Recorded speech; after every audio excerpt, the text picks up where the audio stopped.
Dude, that is a nice truck. The truck right there. You don't see the white truck right there? White truck. What the fuck? What was that? Well, it's a white truck. What else am I supposed to say? It's a truck that's white. There. What the That's hell? a truck. What truck? Oh, you mean the black? Never mind.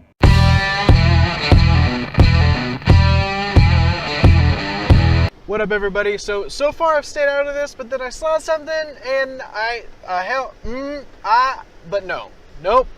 Here we go. We've got all these different songs that all of a sudden causing issues. One of which is Baby It's Cold Outside. Honestly, this is coming up, I listened to it and I'm like, there's something to this. There's the line that says what's in this drink. Hey, I mean, you know, it's alcohol, it's meant to be alcohol, I get it. But it does sound a little weird and he's trying real hard. My father will be So, you know, I get it. Okay, on the flip side, this is a society, this generation, there's a lot of games. And you get that whole big flirtation type thing. And you're being flirts and you're trying to come off like, I'm not easy. But at the same time, like, I gotta, you know. So I get both sides. So, you know, I heard that and I was like, I'll pass. I can see how the song can be heard. Then, you know, my immediate thoughts were, well, what about Santa Baby? Because that's like the opposite. That's like, you know, the woman flipping it around. What's funny with that is, where in Baby It's Cold Outside, the guy's like a narcissistic womanizer promoting rape culture. Santa Baby, they just don't like it because it's raunchy. With that, I was like, oh, well, if anything, I see it as a bad thing because she's super materialistic and she a gold digger. I mean, she's bad. How can you say that one's bad with a girl that's playing down her sexuality and is being very protective, understandably? But then you say the opposite's bad too, where she's being very outward about her sexuality, but that's also bad. It's bad both ways? Women's sexuality is bad either way? But again, I was like, put it aside, whatever. I don't even listen to that song, so... And then Rudolph promotes bullying. It says within the song, they used to laugh and call him names, all of the other reindeer, you know, the whole deal. I'm not, you know. But you realize by the end of the movie, he overcomes the bullying, and all of the bullies, his dad too, Santa Claus demeaning him, you know, all of these people demeaning him, they kind of get their comeuppance. By the end of that movie, he overcomes the bullying, he's better for it, but somehow it still promotes bullying. I don't understand. I was like, okay, whatever.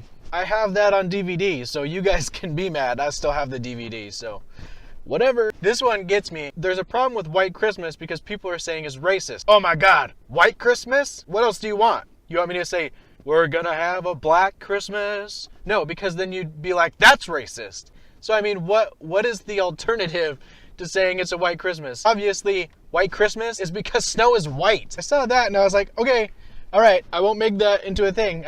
All right, people, Frosty the Snowman, because he's a snowman. It's always been Frosty the Snowman. We still call them, oh, look, a snowman. Are we gonna like, kids, look over there, it's a snow people. No, it's a snowman. Frosty is now a womanizing jerk who's sexist. Again, I have the DVD. You guys would be mad. I'm keeping my DVD. This one was good. Do you hear what I hear? Is bad because it's against the hearing impaired. They go through all the senses in that song. Do you see what I see? Do you hear what I hear? Do you know what I know? So it hits multiple senses. We're not coming down on the hearing impaired. Not really their fault. But also, let's think about it.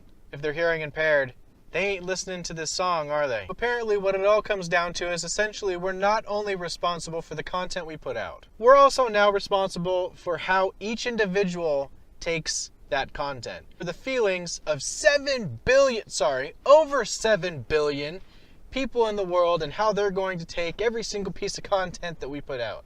I know PETA won't like it, but you ever hear the saying, you can lead a horse to water, but you can't make him drink? I can't help how each person's gonna take a video. Think of it this way, how many times have you sent a text, you meant it in like one positive, upbeat, whatever way, and they took it as like, you just murdered them in text. Yet, I'm somehow supposed to know how someone else is gonna take a video before it's even put out, when it was done from my perspective anyway, with me trying to actually facilitate something I saw. Alright, well that's a thought. It's wrong, but it's a thought. Going back to what I said when I started this video, I wasn't going to get on this topic, but then I was watching a video from my buddy Graham Allen, and he showed me something that pushed me past that line of being able to hold my mouth shut. Professor at Minnesota State University, As you can see,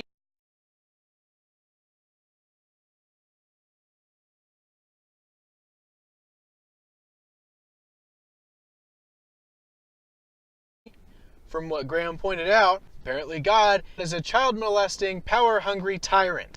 First and foremost, let me just hit his main point here, with a thundering kick to the balls. Mary actually consented. Look at Luke chapter 26:38. An angel specifically tells Mary what's going to happen, and she consents. She says, "May your word be fulfilled." Also, to call God a molester of a teenage woman is also ridiculous. Let's not forget that God is omnipotent, able to do all things, and he did not come down and say, "And yea, I went to earth and took Mary, like she had never been taken before. Giveth me the highest of fives, bro, and Jesus was born." No, it didn't go down like that. But let's really look into the culture. The culture at the time, a woman would be given off to be married from 12 to 14 to men that were, well, in Joseph's case, he was 19, but men that were far older than that as well. If we're going to call anyone misogynistic or say that they're child molesters, let's point back to civilization, all of our civilizations, and let it be known that it was actually common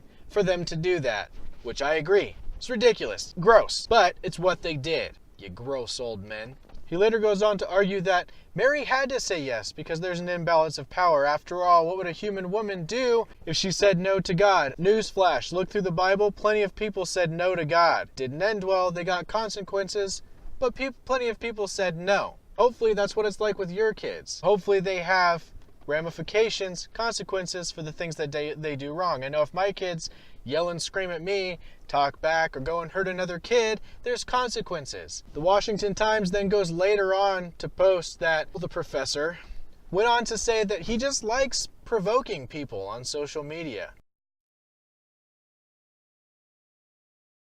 You're a frickin' troll. So we're talking about a gentleman that just feeds off people's fear and anxiety. Basically a modern day real life Pennywise, which ends up making 100 times more sense considering later he's shown posting up a satanic star on the top of his Christmas tree.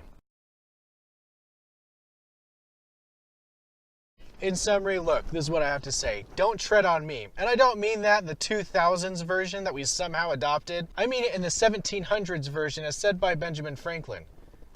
Don't tread on me or my beliefs, because I'll strike. I'm not sitting here making fun of Muslims, Hindus, Buddhists, anything like that. Do me a favor. Find somewhere else to troll, pal. As a solution, posing a solution to this whole issue. If you don't like the songs, don't listen. Turn off the radio. Don't listen to it. This has been The Uncompromised Life. If you like the video, like, comment, share, do all the fun things, give us a little love, but also check out the website where all of the videos are up in full. Binge like Netflix. Thank you all for watching the video, and I'll see you where I see you.